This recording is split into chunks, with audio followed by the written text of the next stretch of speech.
નમસ્કાર મિત્રો, જય જવાન જય કિસાન. ખેડના મુદ્દે મેં કરેલી 14 દિવસની પદયાત્રા બાદ ખેડના ખેડૂતોના મુદ્દે સરકાર સફાળી જાગી હોય એવું લાગી રહ્યું છે.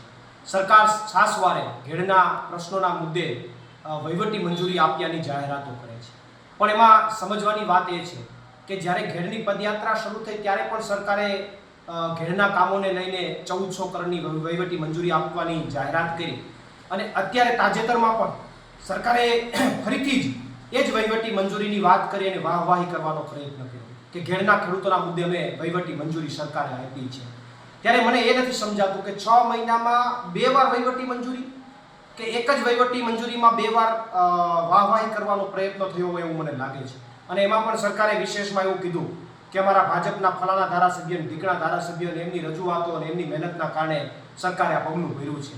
હવે જે ધારાસભ્યોએ કોઈ દી ઘેડ મુદ્દે ચર્ચા નથી કરી, વિધાનસભામાં ચર્ચા નથી કરી, અને મને સ્થાનિકના લોકો દ્વારા જાણવા મળ્યું કે ઘેડ મુદ્દે જ્યારે સ્થાનિક લોકો ચર્ચા કરતા ધારાસભ્યશ્રીનું, ત્યારે ધારાસભ્ય કહેતા કે ભાઈ ઘેડમાં તો આવું જ હોય, ઘેડમાં તો પાણી જ હોય, અને એ ધારાસભ્યોની વાહવાહી કરવાનો પ્રયત્ન સરકાર જ્યારે કરી રહી છે ત્યારે કોઈ વાંધો નહીં, એમાં કોઈ પ્રશ્ન નથી. પણ પ્રશ્ન એટલો જ છે કે 6 મહિના વીતી ગયા હોવા છતાં હજી વહીવટી મંજૂરીની વાતો કરો છો કે વહીવટી મંજૂરી આપી દીધી તો કામ ક્યારે કરશો? મારી ઉગ્ર માંગ સરકાર પાસે છે કે વહીવટી મંજૂરીની વાત 6 મહિનાથી તમે ચલાવો છો તો અમારી ઘેડના ખેડૂતોની પેઢીઓ પૂરી થઈ જશે તોય તમારું કામ પૂર્ણ નહીં થાય. તો તાત્કાલિક ધોરણે ઘેડના પ્રશ્નોના નિરાકરણનું કામ સરકાર દ્વારા પૂર્ણ કરવામાં આવે એવી મારી ઉગ્ર માંગ છે. અને આ કામની અંદર ક્યાંય પણ ભ્રષ્ટાચાર ન કરવામાં આવે.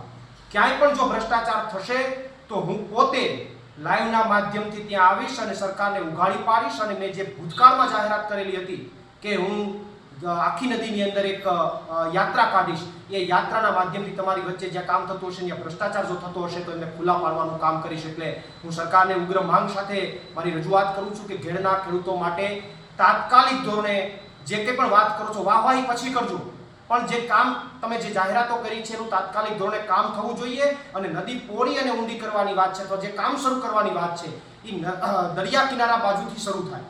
અહીંયાથી જો શરૂ કરશો તો ઘેડના લોકોને નુકસાની ભોગવવી પડશે. એટલે ફરીથી સરકારને યાદ અપાવું છું કે સમુદ્ર કિનારા બાજુથી કામ શરૂ કરવામાં આવે અને તાત્કાલિક પૂર્ણ કરવામાં આવે એવી મારી ઉગ્ર માંગ છે. પ્રવીણ રામ, પ્રદેશ સંકલન અધ્યક્ષ, આમ આદમી પાર્ટી.